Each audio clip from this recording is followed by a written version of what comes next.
Hi! Today's adventure is cane hunting.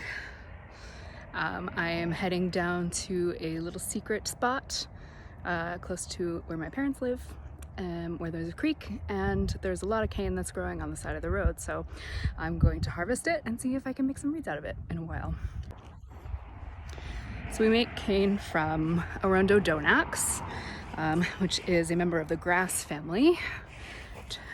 Translates to giant grass in Latin, and it really likes sandy soil, so you'll find it in lots of riverbeds. Most of the cane that we've used historically has come from France, and they say in the region where it grows in the Var that it is well suited because they have a lot of wind. It's called the Mistral wind, and it blows in the summer, maybe all year long, I'm not exactly sure, but the really strong winds help to make the cane nice and flexible. Here in Southern California, we've got heavy winds too, called Santa Ana winds, and I'm hoping that they will also let us have some nice flexible cane. Lots of other parts of the world grow it now. It's considered a weed here, an invasive species, so it grows in a lot of places that people don't want it, but here it's pretty rural and undeveloped, and nobody really cares what's going on in this creek bed most of the time. So I'm gonna go in and saw some off, see if I can find some that are the right diameter. When you are getting cane for different types of instruments, of course, like the bassoon, the oboe, the clarinet, saxophone, we all use the same plant to make our reeds from. But the diameter of the cane poles is what would distinguish something from being an oboe reed versus a bassoon reed. And usually the cane growers themselves will harvest the cane after 1 year if it's for an oboe reed, and 2 years for a bassoon reed, because that's generally the size that they want. And when you are growing cane, of course, you know when you planted it, and you know when you last harvest it, and you can tell how old these things are. You usually know how much water it got, that sort of thing. And when you are going to cultivate it in the wild, or harvest it in the wild rather, you don't know any of those things. You only really know when the last time it rained was, and here in Southern California, I actually don't remember when the last time it rained was. It's been that long. So you can see sticking up right there is a great example of the plant in question. Looks a lot like bamboo, but what distinguishes it from bamboo is its leaves, and it's less dense than bamboo. So bamboo doesn't really make good reed material because it's just too hard. It doesn't vibrate in the way that we want it to. But arundo donax works pretty well. Looks a little bit like corn. It has those leaves that are you can see right there, like right past my finger. The leaves are flat and long, whereas bamboo leaves are much shorter and smaller.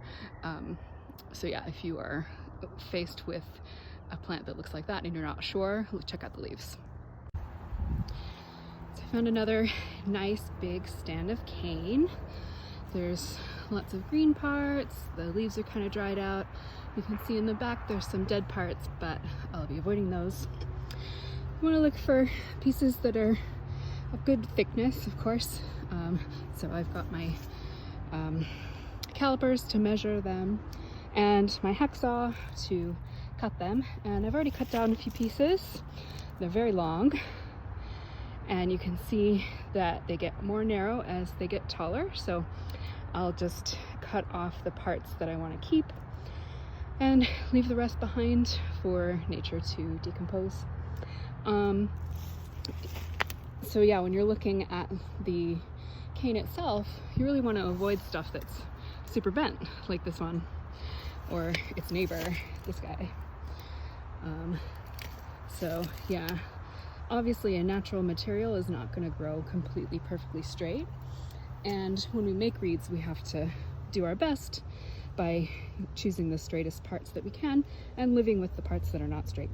Interestingly enough, when you see color, like different colors on the outsides of your cane, like it would have that like mottled sort of look, that's because the leaf has exposed some of the cane, and it's been dried by the sun. Essentially, it's like sunburn. You can see a nice pattern on this one.